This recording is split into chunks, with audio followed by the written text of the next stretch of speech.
Massive investigation দরকার যে এরা কারা, কাদের হাতে এই রাইফেল, প্রহিবিটেড রাইফেল কাদের হাতে আসছে, এই এলাকাতে কে কারা দিচ্ছে। এখানে শটগানও আছে। এখানে আমি যে কজনের দেখলাম, আমাদের ডাক্তার সাহেব যেগুলো দেখালেন, এগুলো পুরো বুলেট 7.6। এইটা খুবই আমি বলবো যে উদ্বেগজনক।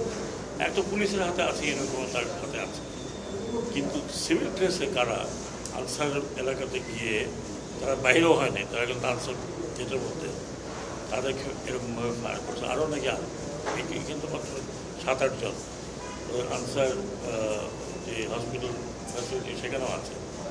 এইটা খুবই মারাত্মক। মানে তার মানে হচ্ছে যে আমরা সিভিলিয়ানকে আর্ম করেছি। নিষিদ্ধ বোর্ড যেটা সিভিলিয়ানের হাতে যাওয়ার কথা না, সেটা অথরাইজড পুলিশকে করা হয়েছিল, র্যাবকে করা হয়েছিল। সেই ওয়েপন কীভাবে এদের হাতে গেল এবং এই ওয়েপনের ফায়ারিংটা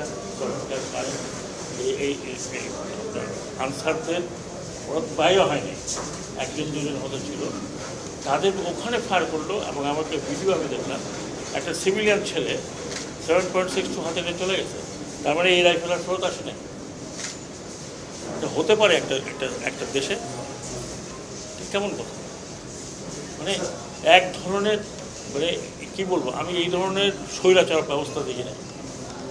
আপনারা ওই আর্মির লোকজন আসে, তাদেরকে স্বৈরাচার বলেন, তারা তো রাইফেল তো কোনো সিভিলের হাতে তুলে দেয় না। এখন এই রাইফেলগুলো মিসে। তো এই প্রসঙ্গে আমি একটা সুযোগ পাই বলছি, যাদের হাতে এই আনঅথরাইজড ওয়েপন আছে, আগামী 7 দিনের মধ্যে তারা নির্দিষ্ট থানায় জমা দেবেন। যদি জমা না দেন তাহলে 2টা চার্জ লাগবে। একটা হচ্ছে অবৈধ ওয়েপন, আর একটা হচ্ছে সরকারি নিষিদ্ধ ওয়েপন আপনাদের হাতে। সেটার জন্য আন্তর্জাতিক আদালতও যাওয়া যেতে পারে, যেহেতু কোথা থেকে পেয়েছে। This is known as prohibited board, নিষিদ্ধ বোর্ড 7.62। আমার পেছনে যারা আছেন সেনাবাহিনী অফিসার, ওনারাও সেনাবাহিনী অফিসার, জিজ্ঞেস করেন প্রহিবিটেড বোর্ড কিনা। This is known as prohibited board. তো সেটা কীভাবে গেল? এখানে আনসারদের যা দেখলাম, যা আমি ছবি দেখলাম, তাতে বেশিরভাগই হচ্ছে ইয়াং ছেলে, সিভিল ড্রেস পরা। আমরা শিওর চেষ্টা করবো এদেরকে খুঁজে বের করা। আর যদি ভালো চান, আমি অফার করছি, এই রাইফেলগুলো ফেরত দিতে হবে ইন 7 days টাইম। আজকের থেকে 7 দিন ধরে কয়দিন?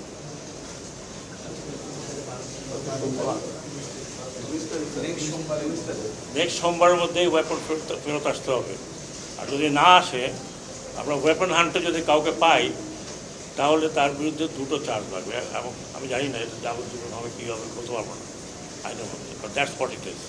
আপনারা থানায় দেন, জমা দেন, নিজেরা না দেন, কারোর মাধ্যমে দেন, এটাই হোক, এই রাইফেলগুলো ফেরত দরকার আমাদের। না হলে আমরা হান্টিং শুরু করব।